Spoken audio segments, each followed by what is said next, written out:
9 ਫਿਲਮਾਂ ਲੱਗੀਆਂ। ਉਹ 9 ਫਿਲਮਾਂ 'ਚ ਕੱਲੀ ਦੁਬਈ ਚਲੋ ਜਿਹੜੀ ਨਾ ਵਿਨ ਕਰਨ। ਅੱਛੇ ਡਾਇਰੈਕਟਰ ਨੇ ਜਿਹੜੇ, ਉਹਨਾਂ ਦੇ ਵਿੱਚੋਂ ਅਲਤਾਫ ਸਾਹਿਬ ਵੀ ਅੱਛੇ ਡਾਇਰੈਕਟਰ ਨੇ। ਇੱਕ ਸੀਨ ਸੀ ਬਦਦੁਆ ਦੇਣ ਦਾ, ਤੇ ਉੱਥੇ ਫਿਰ ਜਿਹੜਾ ਮੈਂ ਵੈਨ ਪਾ ਕੇ ਬਦਦੁਆਵਾਂ ਦਿੱਤੀਆਂ, ਤੇ ਉਹਨਾਂ ਨੇ ਲੋਕ ਮਜਬੂਰ ਹੋਏ ਨੇ ਸਨ ਮੈਨੂੰ ਦਾਤ ਦੇਣ ਦੇ ਕਿ ਯਾਰ ਇਹਨੂੰ ਹੁਣ ਦਾਤ ਦੇਣੀ ਪੈ ਗਈ। ਤਰਸਾਣ ਲੱਗ ਪਿਆ। ਤਰਸਾਣ ਲੱਗ ਪਿਆ ਸੀ ਕਿ ਮੈਂ ਰੋਂਦੀ ਬਹੁਤ ਅੱਛਾ ਸੀ। ਇਹ ਸੋਚ ਕੇ ਕੰਮ ਕਰੀ ਸੀ ਕਿ ਇਸ ਫਿਲਮ ਦਾ ਮੈਨੂੰ ਅਵਾਰਡ ਮਿਲਣਾ ਚਾਹੀਦਾ। ਬਿਲਕੁਲ ਸਹੀ। ਨਾਦੀਆ ਅਲੀ ਵੀ ਤੁਹਾਡੀ ਸਿਸਟਰ ਹੈ ਜੀ। ਕੈਸੀ ਆਰਟਿਸਟ ਹੈ? ਆਰਟਿਸਟ ਨੂੰ ਕਰੈਕਟਰ ਮਿਲੇ ਨਾ ਤੇ ਡਾਇਰੈਕਟਰ ਮਿਲੇ ਤੇ ਆਰਟਿਸਟ ਫਿਰ ਬਣਦਾ। ਤੇ ਸ਼ੀਨ ਕੈਸੀ ਆਰਟਿਸਟ?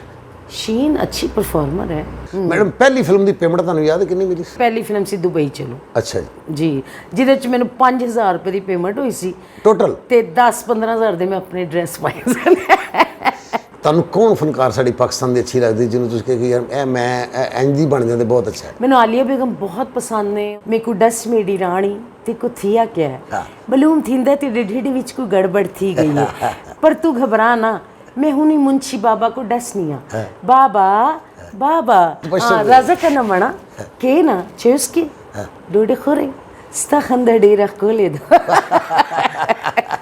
उड़दियां गुड्डियां ते कटे दी पतंग वे ਪੈਂਦੀਆਂ ਨੇ ਲੁੱਡੀਆਂ ਤੇ ਤੂੰ ਮੇਰੇ ਸੰਗ ਵੇ, ਤੂੰ ਮੇਰੇ ਸੰਗ ਵੇ।